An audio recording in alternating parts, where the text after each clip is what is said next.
जाऊंगी। एक काम करती हूँ, काजल से मदद मांग लेती हूँ। काजल, जरा रसोई में तो आना। भाभी, मैं ऑफिस के लिए लेट हो रही हूँ। आज ऑफिस वालों ने मीटिंग में बुलाया है, मैं आपकी कोई मदद नहीं कर पाऊंगी। अच्छा माँ, मैं चलती हूँ, बाय। काजल बिना खाना खाए जल्दबाजी में ऑफिस के लिए घर से निकल जाती है। जब अंजलि सबके लिए खाना परोसने लगती है तो विनोद अपनी बहू से कहते हैं, बहू, तुम्हारी वजह से मेरी बेटी बिना खाना खाए ऑफिस चली गई और आज 8:30 बज गए हैं। तुम भी ज्यादा लेट हो जाओगी। मैं तो कहता हूँ कभी कभी ऑफिस से छुट्टी ले लिया करो। ऐसे अचानक छुट्टी नहीं ले सकती पापा जी। अच्छा, मैंने आप सबको खाना निकाल कर दे दिया है, आप लोग आराम से खाइए, बाकी का काम मैं आकर करती हूँ, मुझे भी ऑफिस के लिए देर हो रही है। अंजलि सभी को खाना देकर सोफे पर रखा अपना बैग उठाती है और घर से निकल जाती है। कुछ ही देर में जब वो ऑफिस पहुंचती है तो उसका मैनेजर उसके पास आकर कहता है, अंजलि, ये तुम्हारा ऑफिस है, घर नहीं। तुम तो अपने हिसाब से ऑफिस आने लगी हो। 9 बजे की टाइमिंग और तुम हमेशा 10 बजे आती हो। सर, आपको तो पता है ना, मुझे सुबह घर का काम करके आना पड़ता है, मैं आगे से ख्याल रखूंगी। इतना बोलकर अंजलि अपनी जगह पर जाकर बैठ जाती है और काम करती है। ऑफिस का सारा काम खत्म करके जब वो घर आती है तो गंदी रसोई और बिखरा हुआ घर देखकर परेशान हो जाती है, जबकि पूरा परिवार आराम से बैठकर टीवी देख रहा होता है। आप सब आराम से टीवी देख रहे हैं, आज मुझे घर आने में लेट हो गया, कम से कम बर्तन तो साफ कर ही सकते थे। काजल, तुम तो खाली हो, मेरे साथ घर के काम में थोड़ी मदद करवा दो। भाभी, आज मैं आपकी कोई मदद नहीं कर पाऊंगी, कल मैं घर में रहूंगी, कल सुबह जल्दी उठकर आपकी मदद करवा दूंगी। आपको नहीं पता, आज बहुत चक्कर काटे हैं मैंने और अभी अभी घर आई हूँ। बहू, काजल बहुत थक गई है, उसे रहने दे। बेटी के खाली होने पर भी आशा अपनी बेटी से कुछ नहीं कहती, उल्टा अपनी बहू को ही सारे काम करने को कहती है। अंजलि को बुरा तो लगता है पर वो रसोई में जाकर काम करना शुरू कर देती है। इसी तरह कुछ दिन बीत जाते हैं। कभी अंजलि लेट पहुंचती है तो कभी ऑफिस से जल्दी निकल जाती है, जिस वजह से अब उसे फिर से डांट सुनने को मिलती है। सर, आज मुझे घर थोड़ा जल्दी जाना होगा, मेरे ससुर जी की तबीयत खराब हो गई है। रोज तुम्हारे घर में कोई ना कोई समस्या आ जाती है। आए दिन तुम ऑफिस लेट आती हो और जल्दी चली जाती हो। सर, अगर इमरजेंसी ना होती तो बिल्कुल नहीं जाती। अच्छा ठीक है, जाओ, पर काम पर भी ध्यान दो थोड़ा। बेचारी अंजलि अपने सर की डांट सुनकर घर आती है और अपनी नंद को बाहर कॉल पर अपनी क्लाइंट से बात करते देख अंदर जाकर अपनी सास से कहती है, माँ जी, पापा जी की तबीयत इतनी भी खराब नहीं थी कि काजल पापा जी को अस्पताल न लेकर जा सके। छोटे मोटे काम तो काजल भी कर सकती है घर में रहकर। बहू, तुझे क्या लगता है कि काजल घर में कुछ नहीं करती? तेरे जाने के बाद वही घर में झाड़ू पोछा लगाती है और हम लोगों का ख्याल भी रखती है। अगर क्लाइंट से जरूरी मीटिंग ना होती उसकी तो हॉस्पिटल भी वही मेरे साथ चलती, मैं तुझे घर ना बुलाती। और रही दिवाकर की बात, तू क्या चाहती है, उसका काम छुड़वाकर मैं घर की चीजों में चक्कर कटवाती रहूं? भूल मत, घर का खर्चा तुम दोनों से ज्यादा मेरा बेटा ही उठाता है। अरे भाग्यवान तुम दोनों सास बहू, बाद में लड़ाई कर लेना। मेरे सीने में दर्द बढ़ता जा रहा है। हाँ पापा जी, चलते हैं, मैंने कैब बुक कर ली है। अंजलि अपने ससुर और सास के साथ अब हॉस्पिटल जाती है और उनकी दवाई लेकर घर आती है। इसी तरह कुछ हफ्ते बीत जाते हैं और एक दिन जब अंजलि घर का कोई काम नहीं करती और ऑफिस के लिए निकलने लगती है तो आशा का मुंह बन जाता है। बहू, तू ऑफिस जा रही है? घर का तूने कोई काम भी नहीं किया है। माँ जी, आज शनिवार है और आज काजल की छुट्टी होती है, खाना मैंने बना दिया, थोड़े बहुत काम काजल कर लेगी। बहू, तेरी ननद खाली नहीं रहती, उसे भी ऑफिस का काम संभालना होता है और आज उसकी तबीयत भी ठीक नहीं है। माँ, मेरा सर दर्द से फटा जा रहा है, मैंने आपसे दवाई मांगी थी और आप भाभी से बहस कर रही हैं। देख लिया ना तूने। अपनी सास की बात सुनकर अंजलि परेशान हो जाती है और ऑफिस न जाकर पहले घर के काम करती है और अपने सर को हाफ डे के लिए बोलती है, जिस पर उसका मालिक फिर से गुस्सा करता है। क्या, अब तुम हाफ डे में जाओगी? हाँ, अगर तुम्हें हाफ डे चाहिए था तो पहले बताती। सर, मेरी तबीयत अभी खराब हुई है, मैं दवाई लेकर आ रही हूँ। अपने मैनेजर से बात करके अंजलि घर के कामों में लग जाती है और आज अपनी बहू को घर में देख विनोद उससे कहते हैं, बहू, आज तुम घर में हो, ये अच्छा किया। कभी कभी घर में भी रहा करो। तुम्हें पता है कल मेरी बहन आई थी तुमसे मिलने और तुम घर में नहीं थी, तो बहाने देकर मुझे उसे वापस भेजना पड़ा था। पापा जी, अगर मजबूरी ना होती तो छुट्टी ना लेती, और आज मैं छुट्टी पर नहीं हूँ, हाफ डे पर हूँ। ऑफिस जाना बहुत जरूरी है, वैसे मेरी बहुत छुट्टियां हो जाती हैं। अंजलि घर का सारा काम खत्म करके ऑफिस जाने के लिए फिर से तैयार होती है और जब घर से निकलती है तो उसकी एक पड़ोसन उसे दोपहर में ऑफिस जाता देख उससे कहती है, बहू, तुम अब ऑफिस जा रही हो, तुम्हारा दिमाग ठीक है? अपनी मर्जी से तुम ऑफिस आती हो और जाती हो।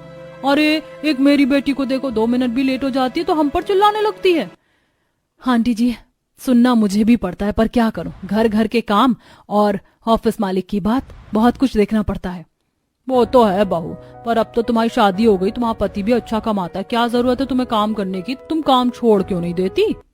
अपने पड़ोसन की बात सुनकर अंजलि का मूड और ज्यादा खराब हो जाता है और वो बिना जवाब दिए ऑफिस जाती है।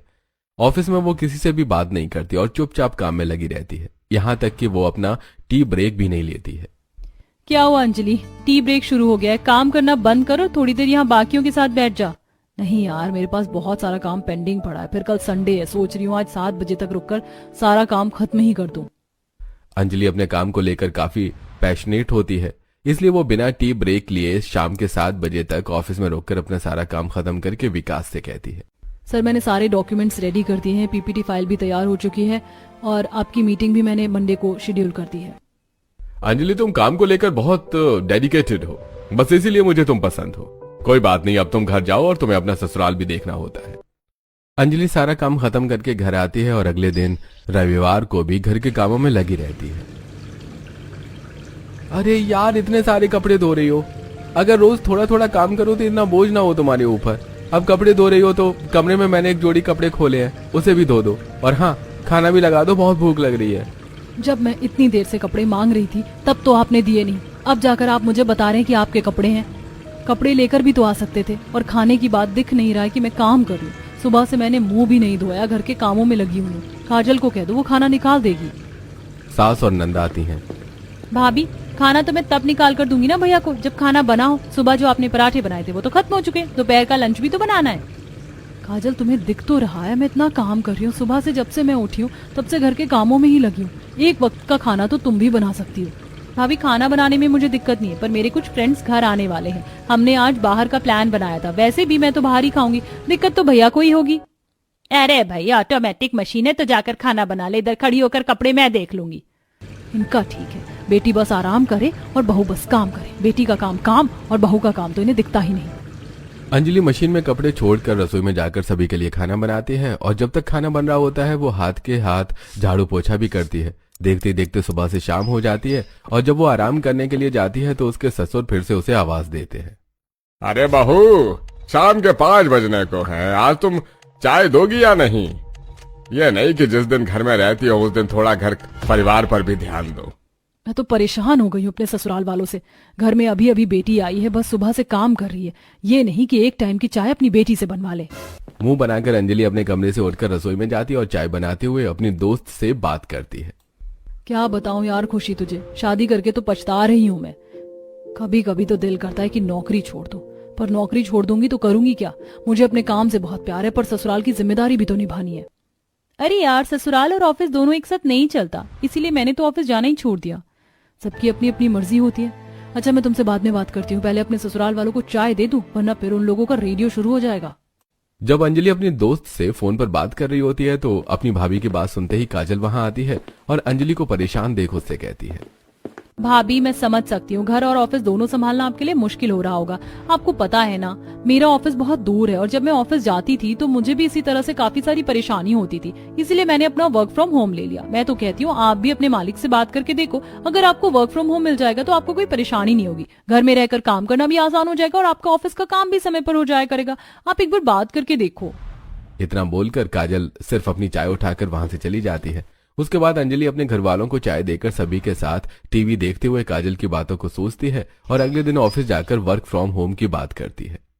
सर, मेरा ससुराल ऑफिस से काफी दूर है, कभी ट्रैफिक तो कभी घर के काम तो कभी मेहमान, किसी वजह से मैं ऑफिस लेट हो जाती हूँ या फिर मुझे जल्दी जाना पड़ता है, जिस वजह से आपको भी परेशानी होती है, मुझे भी परेशानी होती है। मुझे वर्क फ्रॉम होम चाहिए, पर हाँ, जब ऑफिस में मीटिंग होगी या फिर कभी आप मुझे बुलाओगे तो मैं ऑफिस जरूर आऊंगी, पर प्लीज सर मुझे वर्क फ्रॉम होम दे दीजिए ताकि मैं घर और ऑफिस दोनों को मैनेज कर सकूं। अगर तुम घर से समय पर काम दे सकते हो तो ठीक है, कल से तुम वर्क फ्रॉम होम ले लेना। विकास अंजलि की परेशानियों को समझता है और उसे वर्क फ्रॉम होम दे देता है। अगले दिन से अंजलि घर में रहकर काम करना शुरू करती है और ये देखकर उसके घर वालों को काफी अच्छा लगता है। अरे वाह, आज तुमने मेरे कपड़े प्रेस करके बेड पर रख दिए, फाइल भी सजा के रख दी और चाय भी कमरे में लेकर आई हो। हाँ, क्योंकि मैंने वर्क फ्रॉम होम ले लिया। मेरा ऑफिस का टाइमिंग 10 से 6 का है। सोच रही हूँ 10 बजे तक सुबह का सारा काम खत्म कर लूँ और उसके बाद आराम से बैठकर ऑफिस का काम करूँ। ये अच्छा फैसला लिया है तुमने। पहले दिन अंजलि को कोई परेशानी नहीं होती और वो समय पर अपना काम खत्म करके अपने कमरे में सारे दिन बैठकर ऑफिस का काम करती है। और इसी तरह 2 दिन बीत जाते हैं और इन 2 दिन के बाद जब वो सारा काम खत्म करने के बाद अपने कमरे में बैठकर ऑफिस का काम कर रही होती है तो उसकी सास उसके पास आकर उससे बातें करने लगती है। बहू तुझे पता है कल हमारे मोहल्ले में कितनी भयंकर लड़ाई हुई थी शोभा और सुमित्रा बहन की। माँ जी हम गली की गॉसिप थोड़ी देर बात करें, एक्चुअली मुझे ऑफिस का थोड़ा काम करना है। बहू सारा दिन तो तू ऑफिस के काम में ही लगी रहती है, तुझसे तो 2 वक्त बात भी नहीं कर सकती। खैर कल घर में मेहमान आ रहे तो उनके सामने तो ऑफिस का काम मत करना, जानती है ना हमारे खानदान की तू पहली बहू है जो ऑफिस में काम करती है, और ये बात हमने अभी तक किसी को बताई नहीं है, और किसी को पता चल गया तो लोग हमें ताने देंगे। आशा अपनी बहू को मेहमानों के बारे में बताकर वहां से चली जाती है, जिसके बाद फिर से अंजलि ऑफिस के काम में लग जाती है। अगले दिन घर में कुछ मेहमान आते हैं और घर में मेहमान होने की वजह से अंजलि सही से काम नहीं कर पाती, और जब भी वो ऑफिस का काम करने के लिए बैठती है कोई ना कोई उसे आवाज दे देता है। अरे बहू तुम सारा दिन अपने कमरे में क्या करती रहती हो इस कंप्यूटर में? चलो हमारे साथ बैठो, हम तुम्हारे देवर की शादी की बात कर रहे हैं। अगले महीने आ रहा है तुम्हारा देवर विदेश से, फिर देखना तुम कैसे हम उसकी शादी चटमंगनी पट ब्याह करवाते हैं। लगता है ये लोग आज मुझे काम नहीं करने देंगे, जब काम करने बैठो कोई ना कोई आ ही जाता है। मुंह बनाकर अंजलि अपना काम बीच में छोड़कर शांति के साथ बाहर हॉल में जाकर बैठती है। अरे शांति, मेरी बहू कचौड़ी बहुत अच्छी बनाती है, बहू जाकर जल्दी से कचौड़ियाँ बनाकर ले आ। माँ जी मेरा ऑफिस का काम रहता है, काजल को मैंने कचौड़ियाँ बनानी सिखाई है और उनका काम खत्म हो चुका है। मैं थोड़ा ऑफिस का काम कर लेती हूँ, कचौड़ियाँ काजल बना देगी। बहू अगर तुम्हारे होते हुए तुम्हारी ननद काम करेगी तो घर आए मेहमान क्या सोचेंगे? ऑफिस का काम आज थोड़ा लेट करके दे देना। इनसे तो कुछ कहना ही बेकार है। अब अंजलि पैर पटकती हुई रसोई में जाती है और घर आए मेहमानों के लिए कचौड़ियां बनाने लगती है। इसी तरह कुछ हफ्ते बीत जाते हैं और जब अंजलि से घर और ऑफिस का काम नहीं संभलता तो वो अपने ससुराल वालों से एक नौकरानी रखने की बात करती है। मैं अकेली थक जाती हूँ घर का काम करते करते, और मैं जब भी ऑफिस का काम करने के लिए बैठती हूँ कोई ना कोई मुझे आवाज दे देता है। कभी मेहमान आते हैं तो कभी हमें बाहर जाना पड़ता है। काजल भी घर में रहती है पर उसे कोई कुछ नहीं कहता। क्यों बहू और बेटी के कामों में इतना फर्क किया जाता है इस घर में? मैं परेशान हो चुकी हूँ। अब इस घर में एक नौकरानी की जरूरत है मुझे, ताकि घर के कुछ कामों से मुझे फुर्सत मिल सके और मैं ऑफिस का काम संभाल सकूं। भाभी मैं आपके बारे में इतना अच्छा सोचती हूँ और आप मेरे बारे में ऐसी बातें कर रही हैं। बहू हमने तुझे कभी कुछ नहीं बोला कि ऑफिस का काम कर, ऑफिस करना तेरी मर्जी है। और रही नौकरानी की बात तो इस घर में नौकरानी नहीं आएगी, क्योंकि बहू जल्द तेरे देवर की शादी होने वाली है, और जब घर में 2-2 बहुएं रहेंगी तो घर में नौकरानी का क्या काम? भाभी मैं भी माँ की बातों से सहमत हूँ। कोई भी अंजलि की बात नहीं मानता, जिस वजह से अंजलि मुंह बनाकर अपने कमरे में चली जाती है। इसी तरह कुछ दिन बीत जाते हैं और बहुत जल्द सुमित का रिश्ता पूजा नाम की लड़की से तय कर दिया जाता है। अरे अंजलि तुम अभी तक तैयार नहीं हुई? हाँ हमें शगुन लेकर लड़की वालों के घर जाना है। मेरा जाना ज्यादा जरूरी नहीं है, मैंने शगुन की थाल तैयार कर दिया। आप लोग मेरे बदले काजल को लेकर चले जाओ। इस हफ्ते मेरी ऑलरेडी 2 छुट्टी हो चुकी है, ऑफिस का बहुत सारा काम पेंडिंग है मेरे पास। सर की कॉल पर कॉल आ रही है। बहू तू हर चीज अपनी ननद पर क्यों छोड़ देती है? ननद और बहू में फर्क नहीं होता है क्या? तुझे अपना ससुराल देखना है। मेरी बेटी जब अपने ससुराल जाएगी ना तो वो भी सारी चीजें करेगी, पर जब तक वो मायके में है उसको थोड़ा तो आराम दे। और वैसे भी उसकी मीटिंग चल रही है, अब तू क्या चाहती है? उसकी मीटिंग छुड़वाकर मैं उसे अपने साथ ले जाऊं? अपनी सास और पति की बातें सुनकर अंजलि बाहर जाकर अपने मैनेजर को फोन करती है और फिर से हाफ डे मांगती है, जिस पर विकास उसे आखिरी वार्निंग देता है। अंजलि कंपनी तुम्हारी सिचुएशन को समझती है, पर मुझे नहीं लगता कि तुम कंपनी के बारे में कुछ भी सोच रही हो। मैं तुम्हें आखिरी वार्निंग दे रहा हूँ, अगर इस महीने तुमने अपने काम में इंप्रूवमेंट नहीं किया तो अगले महीने से जॉब करने की जरूरत नहीं है, फिर संभालती रहना अपना ससुराल। विकास की बातें सुनकर अंजलि परेशान हो जाती है और अपने पूरे परिवार के साथ लड़की वालों के घर जाती है, जहां आशा पूजा के हाथों में शगुन की थाल रखती है और पंडित जी शादी की तारीख निकालते हैं। अगले महीने की 13 तारीख बहुत ही शुभ तारीख है। अरे हमें तो अगले महीने से कोई दिक्कत नहीं है, तो अगले महीने की 13 तारीख को बच्चों की शादी फिक्स कर देते हैं। अगले महीने की 13 तारीख को पूजा और सुमित का रिश्ता तय हो जाता है। देखते ही देखते समय गुजरता है और शादी का दिन नजदीक आने लगते हैं, पर चूंकि अंजलि को पहले काफी सारी छुट्टी हो चुकी थी इसलिए उसे ऑफिस से छुट्टी नहीं मिलती, तो वहीं काजल अपने भाई की शादी में 10 दिन की छुट्टी ले लेती है। अब धीरे धीरे घर में मेहमान आने लगते हैं, साथ ही अंजलि को शॉपिंग करने के लिए पूरे परिवार के साथ बाहर भी जाना पड़ता है। माँ जी जल्दी कीजिए ना, मुझे ऑफिस का भी काम करना है। भाभी आज तो मैं भी माँ की तरह आपको बोलूंगी, घर में शादी है और आप छुट्टी नहीं ले रही हैं। काजल मुझे तुम्हारी तरह स्पेशल ट्रीटमेंट नहीं मिलती, मुझे घर और ऑफिस दोनों संभालना होता है, और जब एक इंसान से बार बार गलती होती है ना तो ऑफिस वाले उसे छुट्टी नहीं देते। अंजलि का जवाब सुनकर काजल का मुंह बंद हो जाता है। कुछ देर में शॉपिंग करके घर आते हैं। अब आशा घर आई सभी मेहमानों को गहने, कपड़े और शादी से जुड़ी सारी चीजें दिखा रही होती है, तो वहीं अंजलि सबसे छुप छुपाकर ऑफिस का काम कर रही होती है। सर मैंने आपको मेल कर दिया है, बस थोड़ा सा काम और रह रहा है जो मैं आपको रात 9 बजे तक दे दूंगी। चलो ठीक है। जब सब शादी में आनंद ले रहे होते हैं, नाच गाना हो रहा होता है, तो बेचारी अंजलि कभी कमरे में तो कभी छत पर अकेली बैठकर काम करती है। देखते ही देखते सुमित और पूजा की शादी हो जाती है। शादी के अगले दिन जब पूजा की पहली रसोई होती है तो वो देखती है कि उसकी जेठानी रसोई में लैपटॉप रखकर काम कर रही है।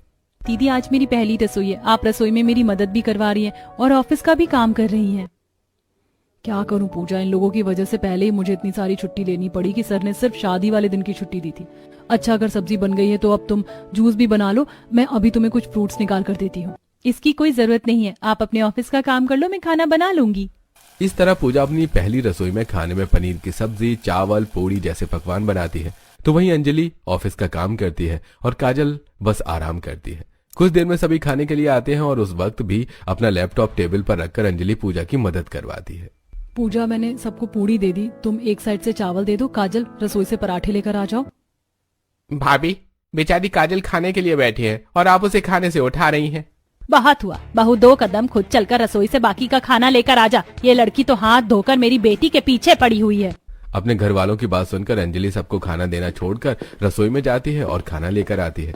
पर यह सब कुछ देखकर पूजा को अपनी जेठानी के लिए काफी बुरा लगता है और इसी तरह कुछ हफ्ते बीत जाते हैं और वो देखती है कि कैसे उसकी जेठानी घर के कामों के साथ ऑफिस का काम भी कर रही है और उसकी नंद अपने खाली समय में दोस्तों से बात